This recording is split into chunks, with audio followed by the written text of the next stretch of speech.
Today at shop.com, we're going to be doing a brake fluid service on a Volkswagen Tiguan.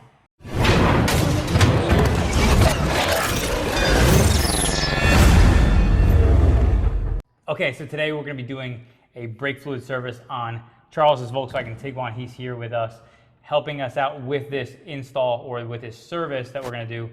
Brake fluid services are required on VW and Audi models, so we're going to be doing it again on his Tiguan. And I'm going to let him talk a little bit more detail about service intervals for VW and Audis. Right, so this sort of interval started around 2008, 2009. It actually used to be every 2 years.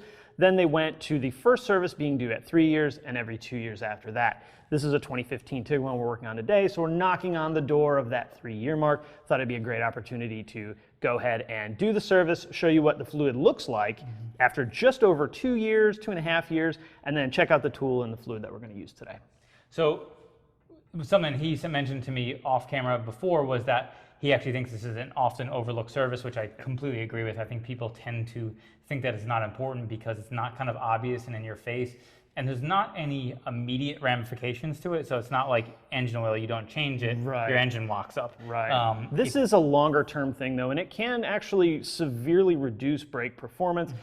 Brake fluid will gather that moisture, and that's good because that keeps it from deteriorating lines and causing problems in the components, but then we just need to get rid of all that old fluid, get some fresh, clean stuff in, and make sure our fluid's doing what we need it to do. Yeah, so for anybody who's not familiar, brake fluid actually traps everything inside of it, and the reason why you need to get rid of it is because it's engineered to actually trap all the dirt, contaminants, moisture, all that stuff inside the fluid, so that obviously, again, like he said, it doesn't damage anything in any components in the system, and then you get rid of it, which is why flushing it is an important feature. So we're going to be using Motul RBF 600 on this car. This is a more performance-oriented fluid, which is a high-performance fluid intended for potentially tracking and stuff like that, but it also can be used as a service fluid as well. So with that said, let's get into our install.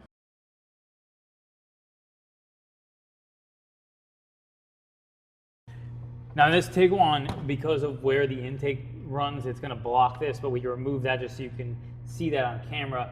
And so what we'd start by doing is removing this cap for the brake fluid. Now that we've taken off our cap, we have it laid on this rag here. Just something to be aware of, brake fluid can damage things like paint, so you have to be careful and make sure that you clean everything thoroughly, have some brake clean available to you, and then also you might want to have some rags to lay stuff like that on. What we're going to do is take a bottle of this brake fluid and fill up the reservoir all the way up to the top.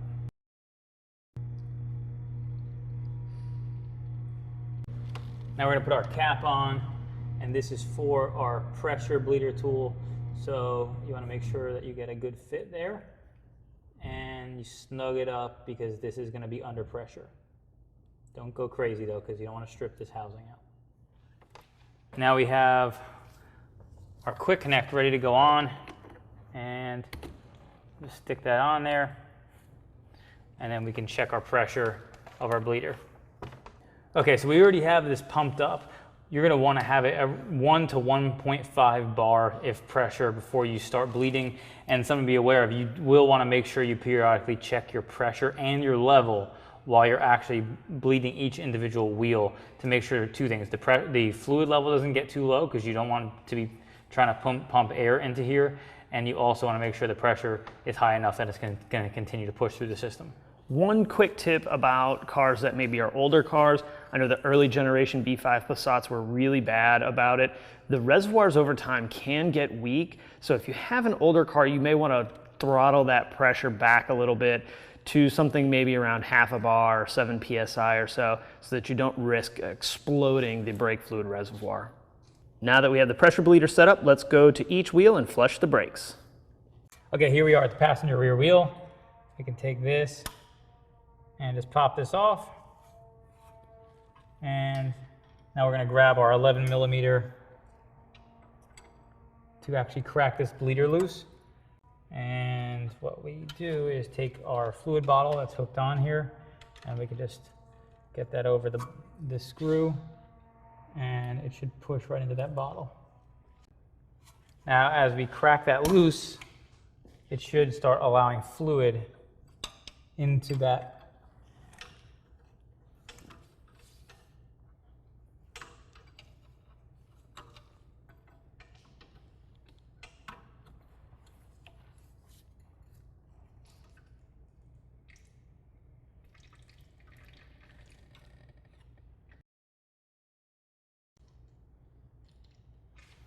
you start filling up this bottle.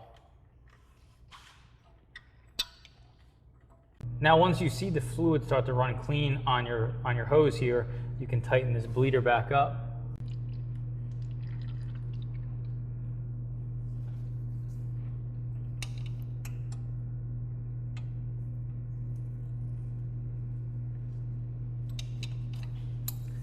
Now once you snug that up, we can move to our other wheel. Now that we're on the driver's side rear wheel, same deal, we can remove this cap. And then we're going to crack that loose. Now let's crack it loose. And once we get that loosened up, we should see the fluid start to run.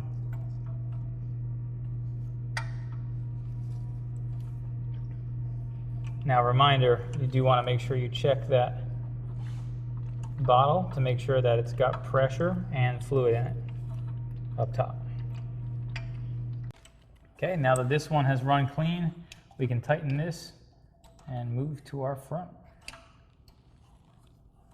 Now we're at the front right corner of the car, and you notice we have the wheels and tires still on.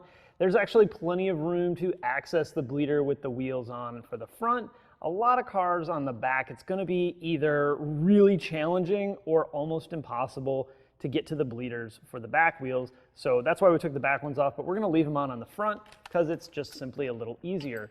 Just like we did with the back, we'll pull our bleeder cap off. We'll put our bottle fitting on. Make sure we're not hanging the bottle too far away. And then we simply open up the bleeder and let it run till it runs clean.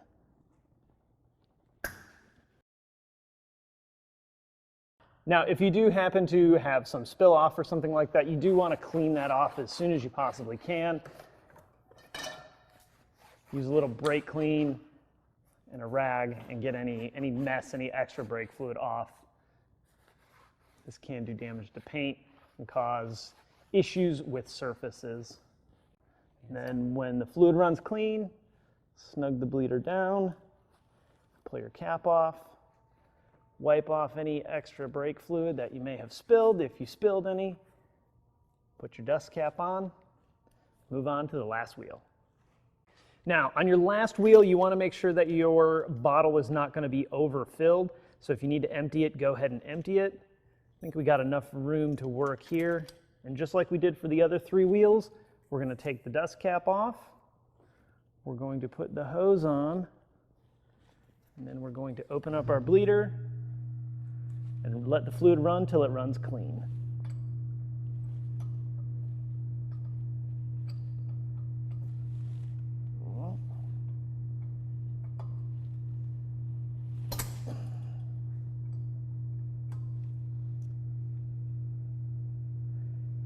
And that'll actually happen pretty quick on the last one. All right, once fluid's clean, tighten it back up.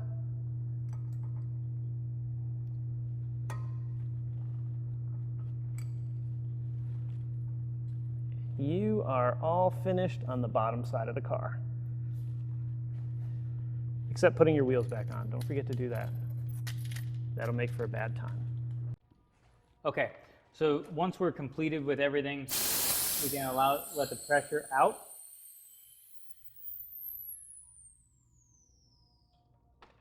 We can remove this quick connect. And we're going to lose a little bit of fluid there. And now what we're going to want to do is, since our fluid level is going to be really high still, what we're going to want to do is take this and bleed a specific wheel, whichever one's easiest to access, until you get your fluid level to your max line. Thanks so much for watching our brake service. Again, Charles, thank you so much for helping. Appreciate it. Why don't you talk a little bit about the difference between servicing a brake fluid, because we didn't really touch on that in the intro and we wanted to kind of discuss that a little bit. Servicing and bleeding, because this was showing a flush, which is less important, because if you're bleeding a system, like for example, you're replacing break lines, you would have a lot more air in the system, and you need to make sure you get that out. So why don't you talk this about is that? this is a maintenance service, so not a repair service. A repair service would be an actual bleed. So we put a caliper on, we put a line on, maybe an ABS unit. The bleed procedure can be extremely different from the flush procedure or the service procedure. You really need to identify the vehicle that you're working on, the component you replace. For example, an ABS module, you probably need to actuate the module and get all the air out of the module when you do that. But this is strictly a maintenance service.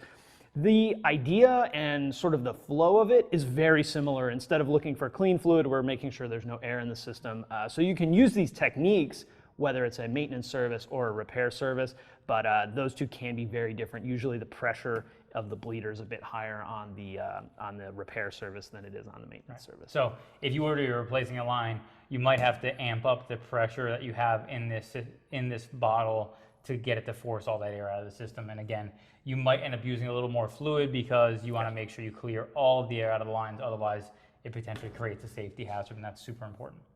Thanks so much for watching. We hope this video is helpful. Make sure you check out Charles' YouTube channel. I'll make sure we link it in the description below, as well as all his social channels. Thanks so much for watching. If you like this video, be sure to give it a thumbs up and subscribe for more.